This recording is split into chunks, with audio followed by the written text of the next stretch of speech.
the fruit of my faith journey was servitude. Mm-hmm. Being a servant. That's what it is to be a good man. That's what it's to be a good Christian man. Yeah. It's so interesting that we stop there. Not something most men aspire, even me. It was kind of a force-fed, and the result was, maybe a soldier in service to his country, maybe a soldier. I mean,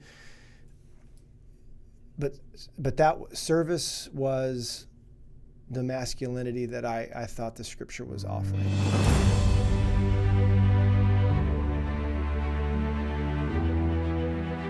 With God, there is always more. More love, more life, more freedom.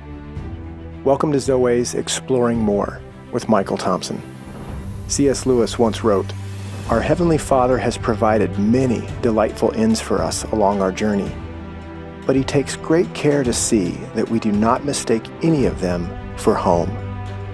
Join me and the team as we explore the kingdom together, discovering the deep truths and offering encouragement for the journey. There is always more.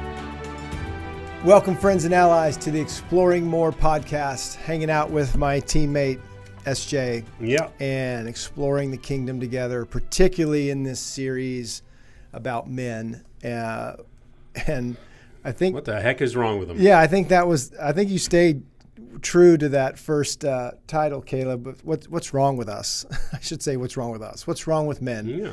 And then quickly, the important subtitle of what's missing. So, man, I don't want to get caught up in a bunch of review from 1 and 2. No, but go back and watch the first two. But did want to say that's a nice color on you, bro. Thanks, man. It makes my eyes actually are weird. They change color based on what I'm wearing. I didn't notice that. It's true. They're hazel, and then if I wear something green or blue, they change green or blue. It's really weird, but yeah. Well, that's an experiment we'll have to. Yeah. Did you wash that with the reds? Is that a white shirt that you wash with the red shirts? And that's what's wrong with masculinity right there. You give me a compliment, I give you a hard time. You don't like the J. Crew No, I love it. I love it. I think it's great. I like that palette? collar too. Yeah, that little short subtle V-neck. Yeah, man. I like subtle V. I like it. Yeah, it's getting too small. Okay. I do this so I don't show this, but anyway, it's Robin said I look good in pink, so it's great, man. Sherry told you about your eyes. I mean, we believe them. We believe what they say. We believe them when they tell us. We do. Complimentary things like that. That's right. So that's right. All right. I think this is the third episode. It is. And as we have been exploring this and trying to organize our thoughts, I think, man, let's just try to jump right in. So after we let Caleb kind of have his way with a quick break. So we'll be right back on the Exploring More podcast. I am excited to share with you that our women's team has just released a new devotional on the Bible app titled The Deepening Journey. As I was writing day 2, it took me back to my first deepening weekend. After a session on healing, I sat on a bench in the woods and poured my heart out to God. For much of my life, others' hearts have mattered more than my own.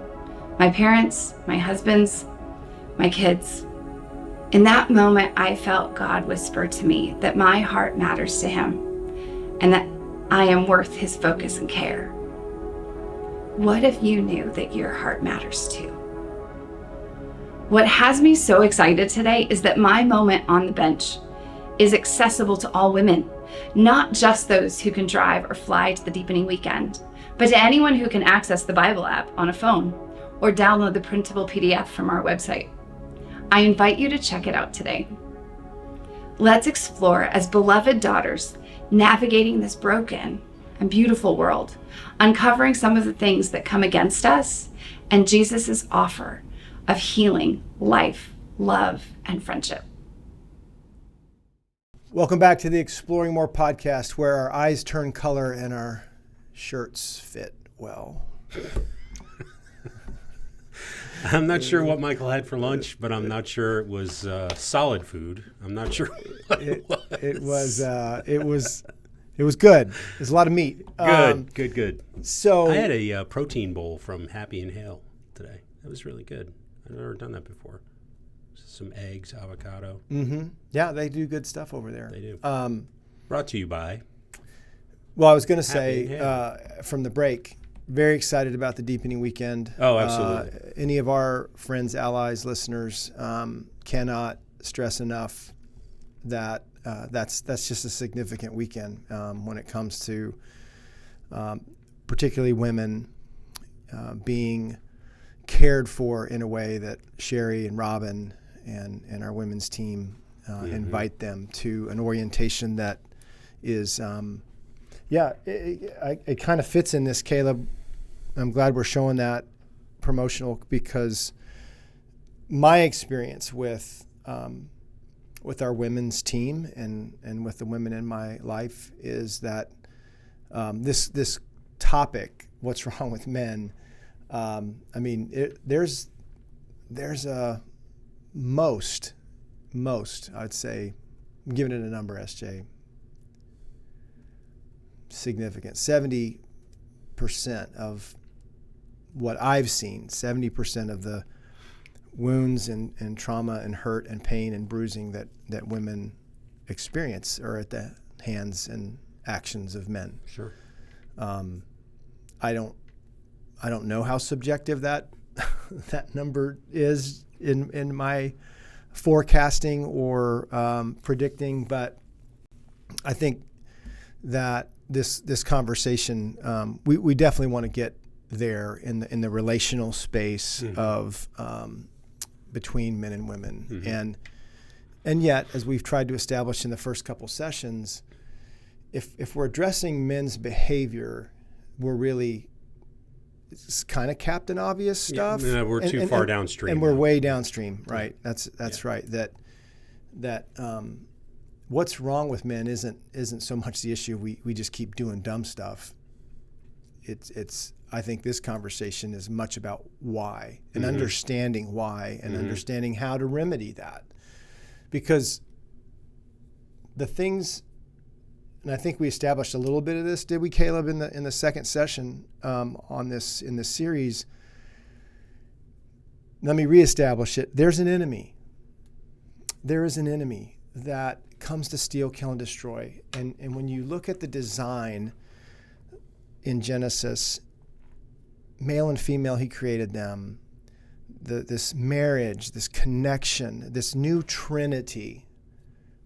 There's Father, Son, and Holy Spirit, the Trinity. And then there's this new Trinity, God and man and woman. And so, our Rendezvous Project is so much about two people, a man and a woman, walking with God together. And that's hard to do because there are so many things that come against a marriage. And if you take one out, kind of like a three-legged race, the other one is stuck. Or tumbling as well, if the three-legged race is a downhill. Yeah, we can wipe each other out. Oh, my gosh, and we do. And all of our childhood and all of our boyhood and girlhood, all of our adolescent years, all of the experiments, all the trial and errors, they go down the aisle with us. Yeah. I was talking with a man at lunch today, having our meet, and just mother wounds, father wounds, it's all part of someone's story that becomes someone else's story when we collide in this relational space of men and women. And so, men have developed a reputation for not being safe. Did you see? For being dangerous. Yeah. Yeah. Did you see that interesting, it was a few months ago, Caleb, you can fire anything from the cheap seats you want to, but did you see the question that came across social media? If you're a woman and walking in the woods and you saw a bear or a man, did you see that, Caleb? Which would you rather take your chances with? Something like that. And the overwhelming answer was the bear. Yeah. More predictable. That was much of what it was. Just I just like, whoa. And I started reading comments, and it was like, whoa. Oh yeah. Holy cow, man. This is not good. It was for the most part inflammatory in many ways. But so I think where we are, instead of throwing that experiment into just calling it crap or even adding to it some misogynistic response, it was like, whoa. To me, this is really interesting. Reminds me of several years ago, the two commercials that came out from Gillette and from the watch company. Agard. The watch. Yeah, where it was just interesting the responses that were provoked. Yeah. Same thing with this question you're talking about. It's just 100%. interesting. Yeah. Caleb, if you'll throw, we want to throw those. We don't have time to show them, but I think you're 100% right that the response, the reaction to Gillette, and then Agard's, the watch company's response to Gillette, very, very, very, very appropriate for what we're talking about, and very significant to kind of two different approaches. Yep. Personally, I didn't see in the Gillette, I didn't see the crimes that necessarily were being committed. It wasn't as obvious to me. I thought Gillette was trying to do some good there. Yeah. But they were delivering a message that said, "Man, we can do better. We can be better." Mm-hmm. Well, the Agard Watch Company took an approach that is another angle of men need some care, men need some and men some are trying help, and men are trying. That was the final. Yeah, men are trying. It was all the statistics about the number of men overwhelmingly commit suicide more than women. They're in positions of roles and professions. Work-related deaths and work-related absolutely, accidents, all of that. depression. Yeah. Different. So there was men are trying, but there was an empathetic edge to the Agard Watch. While Gillette was, come on, guys, come on. Little more of a chest poke. Yeah. Yeah. Yeah. We can do better. We have to do better. It's not untrue. But it's just so interesting. We started talking about this because of the responses that they provoked. Yeah. Yeah. And so I think that where I want to go and want to talk with you about, SJ, is more. I do want to identify a few more of the things that have, not helped men become men, good men. And so redeeming generation masculinity is a banner that we are Zoe flying under in significant ways. Yeah. The whole Dangerous for Good Men Summit, which continue, but now we have 10 signed in front of us, Dangerous for Good Men Summits around the country. 7 this year, 3 at the beginning of 2025. And so tfgsummit.com for more information. tfgsummit.com. And so I think we talked about,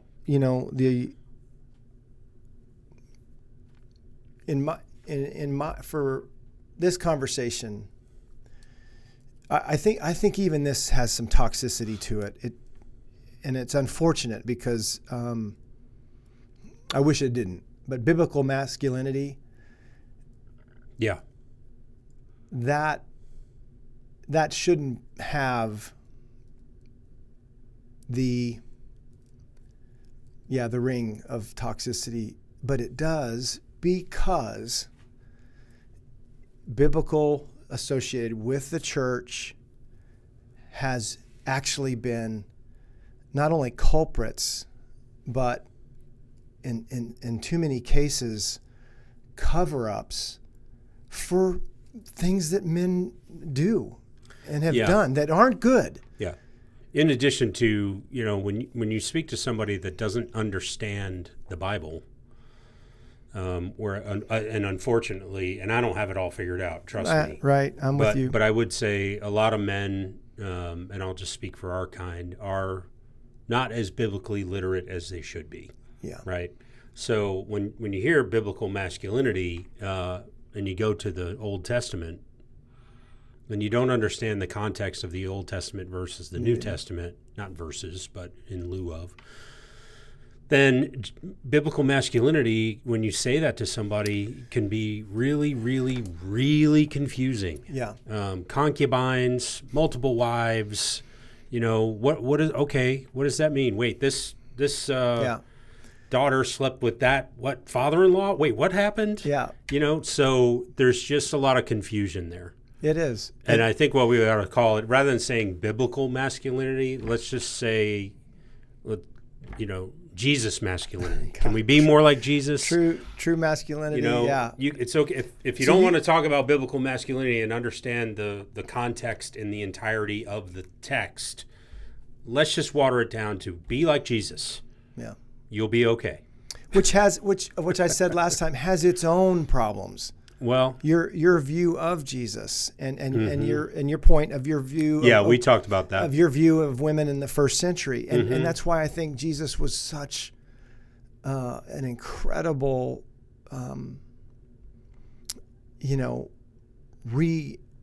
redeemer and reorganizer of a certain standard. That's right. He hung out with women and let women hang out with him in his disciples. We've seen that in The Chosen. I don't think they're taking liberties in that. I think they're being more accurate. So my point that I wanted to, as you brought up the Old Testament and took us back into history, that's the problem in biblical masculinity. Yeah. Secondly, the other problem is the representation from leadership within churches. I mean, I'm not saying anything now that's not been massively sent throughout social media spaces. Ravi Zacharias falls, comes to light about his story. Yeah. Tony Evans resigns. Yeah, we don't really know why. But nonetheless, something in his heart said, I can't keep going with this, and it seems like it's in a relational space of wrongdoing of some kind. Who was the guy at the Global Leadership Summit? Gosh, man, he led a big church in Chicago area, I think. Anyway, it was a few years ago. He was found out sexual. Oh yeah, there were impropriety. Yeah, you're talking about. It's just I shouldn't have brought him up because I can't remember his name. Yeah, it'll come to me. It'll pop in my head eventually. But it's over and over. It seems to happen over and over. Yeah, recently the guy in Texas. That we have friends that go to that church. So. Anyway. Yeah, the SBC and that whole. Oh yeah, that big cover up. Christianity Today just blew that stuff out of the water with impropriety in cases being reported to Southern Baptist Convention, churches and leaders. Anyway, all I'm saying about why I bring all that crap up is to say that's not helping biblical manhood and biblical masculinity. No. It's not helping. I remember I had some paragraphs about John MacArthur, and in chapter 15 on the Queen in King Me, I had some content about John MacArthur. I probably could go find it for another episode. I read it. I think it was in the unedited version. It might be. And then with what's her name? Beth Moore. Beth Moore, thank you. Yeah, and somebody kind of had their publicly phone cruel, just to her. And again, it's the biblical standard of women are here, men are here. Yeah. When I think this conversation really is about the Ezra Conego, and I know MacArthur's respected, revered even, wrote his own Bible. There's the MacArthur Bible. So he's done work. Takes some chutzpah. He's done some work that I haven't. He's done some work that I haven't done. So, but to your point, that it was unkind. Yeah. Even at the sake in his mind of being right, it was not. It was mean. So, not talking about him being right or wrong. I'm saying that just adds to the reputation within the church of masculinity that is people would rather encounter a bear right in the woods. Rather potentially be eaten alive. So again, these are some, and I want to be careful, SJ, because it's easy to get gravitationally pulled into what's wrong and what we're doing and what we're not doing and focusing on behavior. On the behavior, right. And I think that I do want to, let's get back up. And as I started to say earlier, I think an underestimation of the enemy is killing us. It's killing men. Disoriented men who don't understand how it works, how the kingdom of darkness works, how they're targeting them. We do it at our conferences. Yeah. We're going to do some at DFG summits. Mm-hmm. We are on a campaign of 3 or 4 things, and one of those things is to expose men while exposing the enemy. Mm-hmm. That this is not a side order item, darkness. The kingdom of darkness is not gone. It's not over. There's a reason there's a second coming. On a war horse. Yep. Robe dipped in blood, Revelation. Mm-hmm. He's coming to end a war with the kingdom of darkness. Mm-hmm. So for now, this fallen world, Jesus says, is under the influence still of Satan and his fallen angels. Yeah, we fight wars because we're the soldiers, right? Generals end wars, right? Good. They sit down, they either destroy their enemy completely or they sit down and an armistice is signed. And he's not coming to sign an armistice. No. He's coming to eliminate evil for once and for all. End sin. But until then, we still fight battles. Yeah. We're called to fight battles. And I would say, Michael, simply looking back in my own history, I wasn't underestimating the enemy. I didn't even know there was an enemy. Right. That to your point. And how he was relevant to my life and what he was up to in my life. It's like you can't underestimate an enemy that you don't know exists.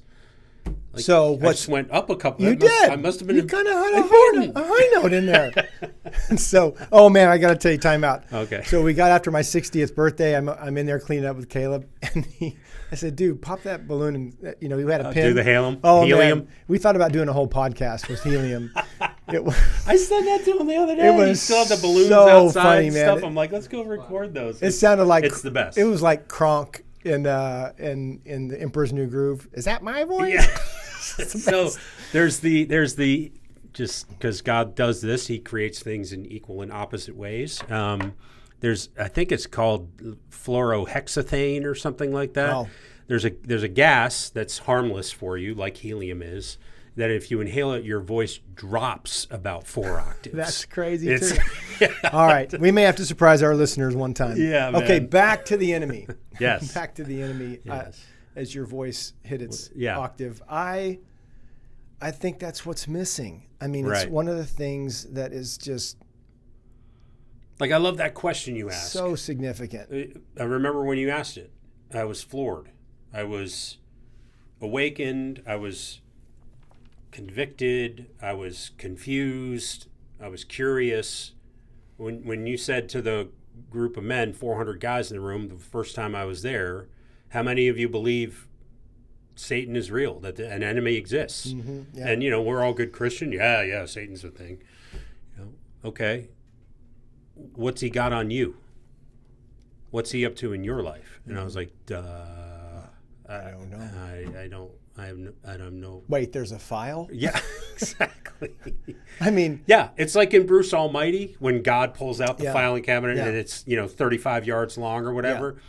Satan has one like that too. I have this crazy theory that I think the world is kind of catching up to the whole kingdom of darkness, kingdom of light conflict. Spiritual warfare was trending on X, Twitter, last week. I think we're catching up. This whole idea of algorithms and footprints and all the I believe deeply that you've been stalked all your life. Oh yeah. AI, artificial intelligence. Let's talk about DI, demonic intelligence. Mm-hmm. DI, write that down. Yeah. DI, demonic intelligence. They know. This is not Monsters Monsters Inc. In the closet. Yeah. This is evil. This is evil. And so as it relates to this conversation, we're talking about something men and women are up against. And I believe that the kingdom of darkness has very significant and specific ways in which they want to compromise a man. Yeah. And so there's masculine tricks. There's feminine tricks. We bear the image of God uniquely. And so the warfare is going to be unique. Mm-hmm. And yet we share a lot of common ground. Let me just say that as image bearers. But I think an underestimation of the enemy has led to, to what you just described is a level of agnostic practice that's ridiculous. Mm-hmm. If that's I believe in God, but I don't believe in many of the things that are said in scriptures. Mm-hmm. I'm not a Christian. I'm not an atheist. I know there's. Yeah, I believe there's a higher power, but surely there couldn't be a text that. I don't know what world you're living in. Yeah. Except that the evidence is everywhere. Mm-hmm. Even in this conversation. I think that is. I want us to put that kind of in, not as a side ingredient, but it's in the middle of the table. What's wrong with men? What's missing? There's a relationship to men and their views and beliefs and perspectives regarding the kingdom of darkness and the larger story that their story's in. Yeah, man. And I would say, the other half of that pie, the other side of that coin, however you want to say it, there is a lack of belief and understanding of how the kingdom of light works. Yes, it is. It's not just the kingdom of darkness we're underestimating. We're underestimating God and the power of Jesus. The power and the authority. The way we can walk in our authority all day, every day. Yeah. Shameless plug. Almost 300 pages of it in King Me. Yeah. How does this work? What in the world? How do we get this ground back? When did we lose it? What do you mean we're opposed? All of that stuff we tried to cover in a system of chapters and paragraphs that stages of masculinity. Through our lives. So here I turn 60. I'm still in the fight. I'm still in the battle. They're still coming after me. The world has a fallen place. We don't have the garden back yet. I just want to say we don't have time to talk about all the intricacies of the enemy. No. But it's a huge variable. And I like what you said, that opposes us, just like it's a huge variable that's for us when you talk about the Trinity, God, and how they are moving heaven and earth for us. Right. So can we check that one off a little bit? I think so. And I would say too, if you want to hear more about spiritual warfare, we've done several episodes about that. 2 realms, 2 kingdoms. We've talked about the map. The heart is central. So I would say we have other episodes. We're actually trying to rewrite biblical manhood, biblical masculinity in the events that we're holding and the books that we've written. And I say we because I know my name is the author name, but dude, we've been doing this for a decade. You've been one of my dearest friends. Yeah. All of this is it's a team enterprise in many, many ways. You were there in most of the stories that I write about in King Me, that encounters with God or working with and walking through things with my family and team. So I just want to, gender roles, male and female, Genesis helps us there. What God meant when he meant a man, how he bears the image. I just think there's a lot more biblical things to get into that I want to keep moving, if that's okay, and say what I do know is the biblical manhood that I embraced in my 20s, 30s, 40s would probably best be represented by the results that it had, the fruit. Galatians 5 talks about the fruit of the Spirit, fruit of the flesh. Trees will be known by their fruit. Yeah. Well, the fruit of my faith journey was servitude. Mm-hmm. Being a servant. That's what it is to be a good man. That's what it's to be a good Christian man. Yeah. It's so interesting that we stop there. Not something most men aspire, even me. It was kind of a force-fed, and the result was, maybe a soldier in service to his country, maybe a soldier. I mean, but that service was the masculinity that I thought the Scripture was offering. I just heard it the other day. And I think it kills men eventually. Absolutely. I think it absolutely, they either get bored mm-hmm. and maybe worse. Mm-hmm. That the Christian life is not adventurous. The Christian life is not intimate. The Christian life is not wild. It's not bringing me life. Yes. So why would I live that way? Because you have to. Right. As long as you have to. Because that's as good as it gets. Yeah. I mean, I just heard it the other day. I can't remember where, there was a guy pounding the table. We are his bondservants, and he is our master. And I get it. I get where that comes from. I know where it comes from. That's not where it ends. Yeah. There is a servant and master relationship. We've talked about this many times. But where Jesus ends with us before he ascends is where he calls us friends. Yeah. Yes. Do I feel beholden to him? Of course I do. He died for me, right? But I just watched, because Gladiator 2 is coming out, I just watched Gladiator again the other day. Those men served Maximus because they loved him and he loved them. Not out of some kind of obligation or, well, you said that I'm the master and we're the servants, so I guess we have to serve you now. That's why Marcus Aurelius wanted to appoint him. That's why he loved him. Because he knew that his son was going to try to rule with control and fear. Yes, absolutely. Commodus wanted nothing but servants to worship him. To worship him, to absolutely. Applaud him. I mean, it really is, okay, somebody out there who's listening right now is going, wait a minute. But we talk about this all the time. They're modern day parables. The story of Gladiator and Maximus and Commodus is a story of Jesus and the devil. Jesus and Lucifer. The archetypes are easily observed. Yeah, go watch it again. Yeah. So how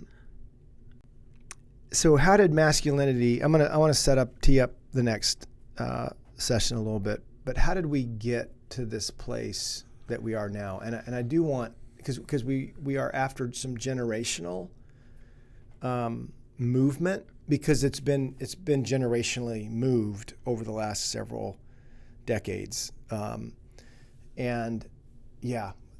think the church, as much as I so want it to be relevant in this space, there's a lot of work to do there in reparations, in ownership, in leadership, and I think Jesus really did. It's just more obvious to me his inclusion of feminine hearts in the scriptures. Sure. And I'll try to recommend Pursuit. I'll try to recommend a few books in the next session, in the next episode. But misogyny in the church, particularly. It almost has a double whammy, in the effect that it has on women mm-hmm. and their ability or desire to trust a man or, be back to this, be under a man. So we've got stuff in the Rendezvous Project about this. I mean, there's so many little rabbit trails to go down to. But I think that when we go back to how God created us and what He created us for, intimacy with Him, intimacy with her eventually, and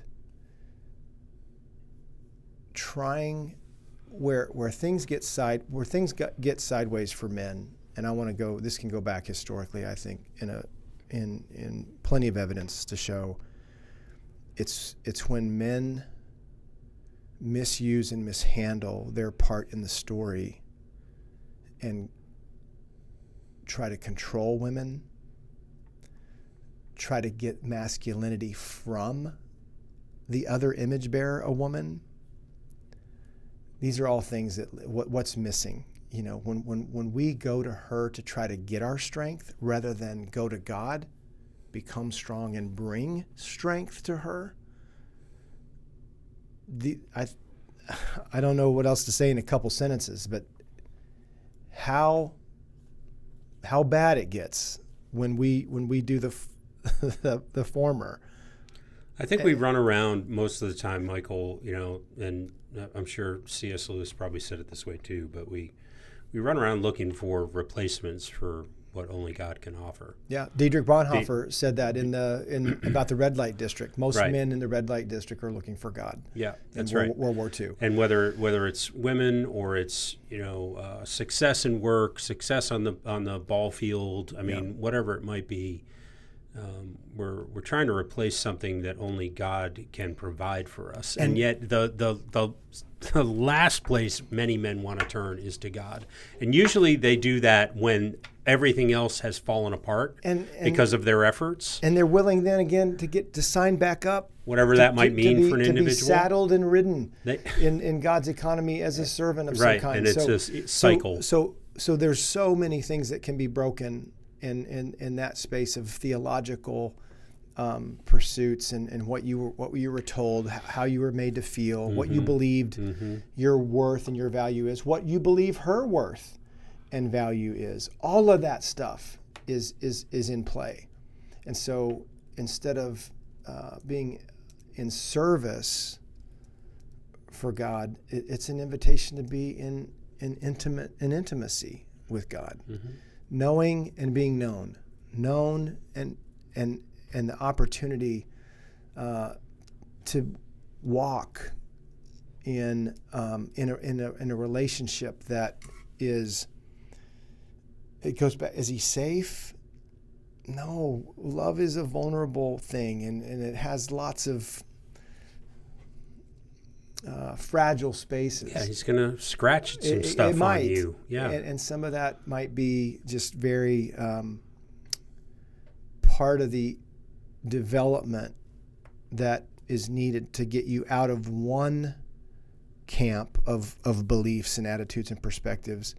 I go back to, and where I want to close this out is, forget biblical theology, biblical masculinity for a second. Just hold it over here. So we've talked about that. Then there's this other there's this other masculinity that has a belief system and a theology to it. Over here is purity culture and don't, stop, quit, don't serve. And particularly in relationships with girls. But man, then there's this other training program that is all about consumerism rather than protective, consuming rather than protection. And I think, I believe that generationally, our fathers, their fathers, and their fathers, great-great-grandchildren. Is that right? Is that how many generations I threw out there? But yeah, man, you have to go through way more formal training in about any and every trade and job, even to work at McDonald's, than you have to go through for relationship training in order to engage or connect or date a girl. And the number of men that we know that had some training, I'm looking right over your shoulder at training. Mm-hmm. The number of men that we know that had some kind of intentional or formal or good, helpful training when it comes to how you treat a woman, how you see women. I'm at a loss. 1 out of 100. I'm at a loss of what to say. Of anything. Most of the time, it was like my story. We dad agree. My dad didn't. Do you want to talk? Never even asked. Do you want to know anything about girls? No. Nothing. No engagement whatsoever. And I would say all men are trained. Yes, that's what I'm saying. This is a training program. It's a training program that the enemy has. The university, junior colleges, high school, middle schools, and maybe now even elementary schools in its curriculum distribution. Yeah. So you already have these beautiful, wild stirrings that we call puberty, and the ways in which we believe,